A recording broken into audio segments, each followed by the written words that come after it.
Oke, sebelum kita lanjut ya, mungkin ada baiknya kalau kalian ngerti tentang basic-basic dari terminologi di kripto. Fungsinya apa? Karena kripto itu kita harus cari banyak informasi. Kalian harus mungkin browsing ke misalnya website-website seperti bitcoin.org, seperti Twitter, seperti Reddit, subforum. Jadi kalian harus ngerti terminologi yang dipakai sama orang-orang dalam diskusi tentang kripto, supaya kalian bisa ngambil informasi lebih banyak lagi. Karena research dan mencari informasi itu adalah bagian esensial dari kita ya menjadi trader atau investor di market cryptocurrency. Yang paling basic ya, yang paling pertama yang kalian harus tahu tentang cryptocurrency itu sendiri ya. Jadi kita mulai dari definisi uang ya. Kalian tahu apa itu uang? Uang itu kan sebenarnya simple ya. Dimana kita misalnya kita transaksi bisa pakai uang ya. Uang itu bisa kalian simpan di dompet ya berupa kertas. Bisa juga kalian kasih ke tukang parkir berupa koin ya kan. Ada juga di mobile banking kalian masing-masing berupa digital. Atau kalian bisa simpan di bank. Kalau kripto sendiri itu sama seperti uang, tapi itu sama sekali nggak ada fisiknya. Jadi purely digital. Karena kata-kata cryptocurrency sendiri ya. Kripto itu dari kriptografi ya. Yaitu enkripsi uang sebenarnya. Cara kalian bisa akses cryptocurrency kalian ini ya kan. Kita kan udah banyak dengar tadi soal blockchain dan lain-lain. Gimana caranya? Yaitu melewati metode yang namanya private dan juga public key. Nah di sini gue mau contohin sederhana ya. Jadi kalau misalnya kalian mau storing cryptocurrency, mau simpan cryptocurrency itu bisa berbagai macam. Ada yang sifatnya hot wallet, ya kan? Ada juga yang cold wallet. Kalian bisa pakai Ledger, bisa pakai Trezor, ya kan? Tapi di sini gue mau contohin pakai Blue Wallet ya, untuk kita bisa bikin walletnya Bitcoin.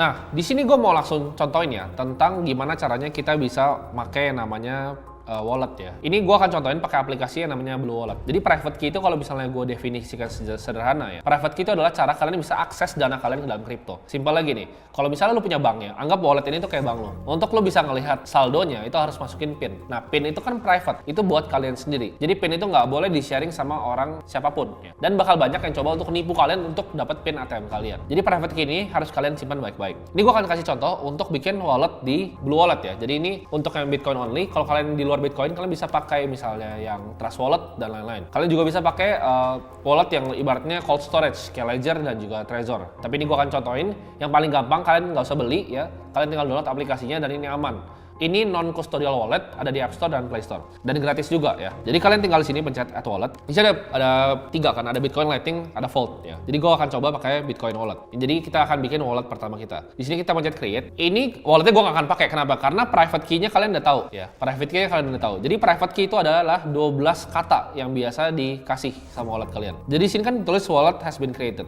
12 kata ini kalian harus catat di kertas. Kenapa di kertas? Kenapa nggak digital? Karena kalau handphone kalian misalnya kalian service, orang bisa lihat private key kalian ini habis kalian. Karena dia langsung bisa akses ke kripto kalian semuanya. Jadi yang ini ibaratnya udah kayak PIN ATM kalian 12 kata ini. Jadi simpan di kertas, dicatat dan disimpan baik-baik. Jangan pernah di screenshot, jangan pernah di sharing ke orang-orang. Begitu udah kalian tulis ya, kalian pencet OK, wrote it down, udah jadi wallet kalian. Sesimpel itu. Jadi kalian udah punya wallet baru. Nah, di sini kita bisa lihat nih, kita mau receive ya kan. Yes I have di sini. Kalian lihat kan, ini ada QR nih di sini. Kalian bisa lihat QR ini. Kalau ini yang kalian bisa lihat address ini, kalian mau terima koin, itu pakai yang namanya public key. Jadi yang tadi yang 12 kata itu adalah private key kalian. Sedangkan public key itu adalah untuk kalian bisa menerima kripto. Nah, jadi kalau misalnya kalian mungkin lihat ada donasi misalnya kemarin perang Ukraina Rusia itu kan ada donasi pakai Bitcoin ya kan. Ada misalnya BC1QZ segala macam. Itu adalah public key-nya. Public key nggak apa-apa lu share. Misalnya gue share public key ini ya, kalian misal transfer ke sini, dapat kripto kalian ke gue. Ini nggak apa-apa kalian share public key. Tapi private key kalian simpan untuk diri kalian sendiri. Ibaratnya public key itu kayak rekening kalian ya. Kalau private key itu PIN ATM kalian. Nah, kalian kalau misalnya mau storing di Ledger ya, ini saran dari gua. Karena Ledger itu kan jadi kalian harus masukin nanti private key kalian kan. 12 kata yang ditulis di belakang Ledgernya. Nah, Ledger ini sangat hati-hati. Kenapa? Karena kalian nggak boleh sama sekali beli dari Tokopedia atau beli dari Shopee atau beli dari teman kalian. Kenapa? Karena kalau kalian beli dari Tokopedia, private key-nya bisa udah dicatat. Jadi jangan pernah beli Ledger nggak langsung dari pabriknya. Jadi kalian harus beli langsung dari website resminya di pabriknya. Jadi banyak nih orang-orang yang suka beli dari Tokopedia, jangan. Karena nanti dicatat private key-nya bisa dibuka koin kalian. Kalian taruh 10 juta bisa dirampok nanti. Jadi di kripto jangan percaya siapapun. Yang kalian bisa percaya adalah diri kalian sendiri. Nah, di sini juga bakal banyak orang yang coba untuk phishing untuk dapat private key kalian. Jadi hati-hati kalau kalian pakai MetaMask, kalian pakai Blue Wallet, orang bakal banyak yang coba untuk nyari nih private key kalian. Jadi misalnya coba nipu kalian segala macam tapi jangan pernah dikasih. Nah, dengan menggabungkan kedua sistem ini, public dan private key, kripto itu jadi solusi yang yang unik karena ini menyelesaikan sistem keamanan yang zaman dulu tuh nggak pernah bisa diselesaikan. Jadi dana kalian tuh super aman selama kalian nggak blunder. Oke, kita akan lanjut bahas digital signature di cryptocurrency. Jadi apa sih sebenarnya digital signature itu? Jadi digital signature ini adalah mekanisme kriptografi untuk memverifikasi suatu keaslian dari digital data. Ibaratnya kayak misalnya tanda tangan digital ya. Nah, jadi secara simple, digital signature ini sebenarnya itu kayak codingan yang melekat ke suatu dokumen. Nah, fungsinya sebenarnya apa? Setelah nanti itu codingannya di-generate ya, ini jadi bukti verifikasi bahwa dari antara pengirim ke penerima, dokumen ini di tengah itu nggak pernah diotak-atik. Nah, salah satu elemen utama dari digital signature ini adalah hash functions. Nah, proses hashing sendiri ini adalah simple ya sebenarnya.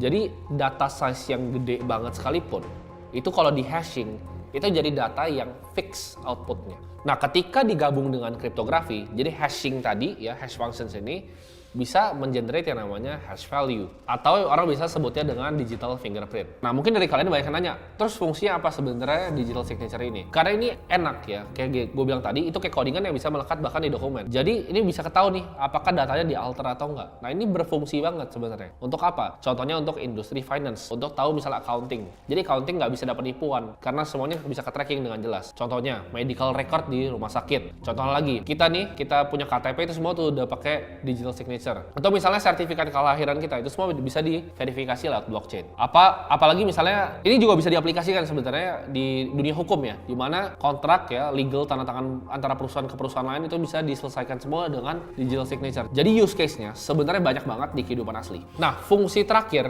dari digital signature ini adalah di cryptocurrency sendiri. Jadi kalian bisa verifikasi tuh antara dananya tuh bener atau enggak ya, ada di mana, alamatnya di mana. Itu adalah fungsi dari digital signature digabung dengan hash functions. Jadi kalian bisa tahu tuh dana kalian ada atau enggak selama private key kalian nggak dicolong orang.